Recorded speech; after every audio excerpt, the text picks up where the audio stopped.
Bismillahirrahmanirrahim. Assalamualaikum warahmatullahi wabarakatuh. Perkenalkan, nama saya Ananda Mulyati dari kelas 2017D Program Studi Pendidikan Matematika Fakultas Keguruan dan Ilmu Pendidikan Universitas Muhammadiyah Makassar. Pada kesempatan kali ini, adapun materi yang ingin saya bahas yaitu tentang bab 1 bilangan bulat dengan subbab operasi penjumlahan dan pengurangan pada bilangan bulat.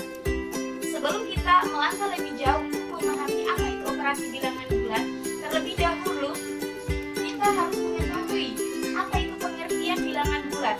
Nah, bilangan bulat adalah bilangan yang tersusun atas bilangan caca dan bilangan negatif. Bilangan caca adalah bilangan yang dimulai dari angka 0, 1, 2, dan 3. Dan bilangan negatif adalah angka yang dimulai dari minus 0, 1, 2, dan seterusnya. Di bilangan caca itu sendiri dibagi lagi menjadi dua komponen, yaitu bilangan positif atau biasa disebut dengan bilangan asli dan bilangan nol. Nah, dari definisi bilangan bulat tadi, kita dapat menerapkannya dalam bentuk garis bilangan, yang dimana posisi 0 berada di tengah bilangan bulat positif dan bilangan bulat negatif. Dan pada garis bilangan itu sendiri, bilangan bulat positif berada di samping kanan dari angka 0 dan bilangan bulat negatif berada di samping kiri dari 0 itu sendiri. Ya, teman-teman sekalian, setelah kita mengetahui apa itu pengertian dari bilangan bulat itu sendiri, selanjutnya kita akan membahas tentang submateri kedua kita, yaitu tentang operasi penjumlahan dan pengurangan bilangan bulat. Nah, pada operasi penjumlahan dan pengurangan bilangan bulat itu sendiri, ada dua cara yang perlu kita ketahui. Yang pertama, menggunakan garis bilangan, dan yang kedua yaitu tanpa menggunakan garis bilangan. Nah, untuk lebih jelasnya kita masuk ke poin pertama, yaitu menggunakan garis bilangan. Nah, pada poin ini ada dua catatan penting yang harus teman-teman ingat. Yang pertama, apabila penjumlahan, maka pada garis bilangan bergerak ke kanan. Nah, apabila pengurangan, maka pada garis bilangan bergerak ke kiri. Ya, untuk lebih jelasnya kita masuk ke contoh soal. Untuk soal pertama, Mia mempunyai 3 boneka di rumahnya. Ketika ulang tahun, Mia mendapatkan 4 boneka lagi. Nah, berapakah boneka yang dimiliki Mia sekarang? Nah, untuk soal seperti ini kita dapat menerapkannya pada garis bilangan dengan cara pertama. Perhatikan baik-baik soalnya. Mia mempunyai 3 boneka di rumahnya. Berarti kita melangkah ke kanan sejauh 3 langkah. Bergerak ke kanan sejauh 3 kali. Jadi kita start mulai dari 0. Bergerak ke kanan 3 langkah. Ya. Dan selanjutnya, Mia mendapatkan hadiah sebanyak 4 boneka lagi. Berarti di sini bentuk operasi dari soalnya yaitu penjumlahan, karena ditambah lagi 4 boneka. Berarti kita start mulai dari angka 3, berarti 4 langkah ke samping kanan. Berarti 1, 2, 3, 4. Nah, berarti hasilnya adalah 7. Nah, dari bentuk garis bilangan ini, kita dapat menulis bentuk operasi dari soalnya itu menjadi 3 ditambah 4 sama dengan 7. Jadi, boneka yang dimiliki Mia sekarang adalah sebanyak 7 boneka. Kita masuk ke contoh soal kedua.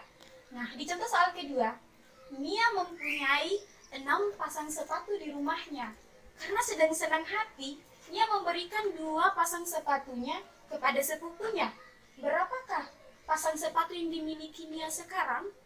Nah, dari soal ini kita sama halnya dengan soal pertama. Kita perhatikan baik-baik soalnya. Nah, Mia mempunyai 6 pasang sepatu di rumahnya. Berarti kita start mulai dari angka 0 ke kanan sejauh 6 langkah. Berarti 0, 1, 2, 3, 4, 5, 6. Nah, Mia memberikan 2 pasang sepatunya kepada sepupunya. Berarti kurang. Berarti kita bergerak ke kiri sebanyak 2 langkah. Kita start dari angka 6 ke kiri sebanyak 2 langkah. 1, 2. Ya, jadi didapat hasilnya 4. Nah, dari bentuk garis bilangan ini kita dapat menuliskan dalam bentuk operasi dari soalnya menjadi 6 dikurang 2 sama dengan 4. Nah, jadi banyaknya sepatu yang dimiliki Mia sekarang adalah sebanyak 4 pasang sepatu. Ya, materi selanjutnya itu tentang selisih antara dua bilangan bulat. Nah, selisih antara dua bilangan bulat ini sendiri adalah jarak kedua bilangan tersebut.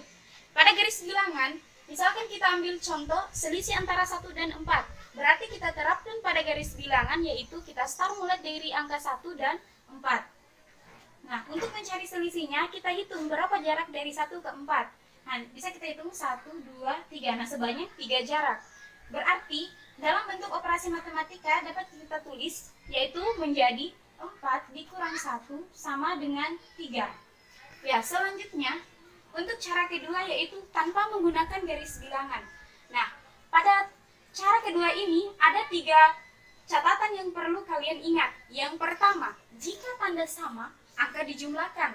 Tanda ikut di bawah. Nah, untuk contoh 4 tambah 8.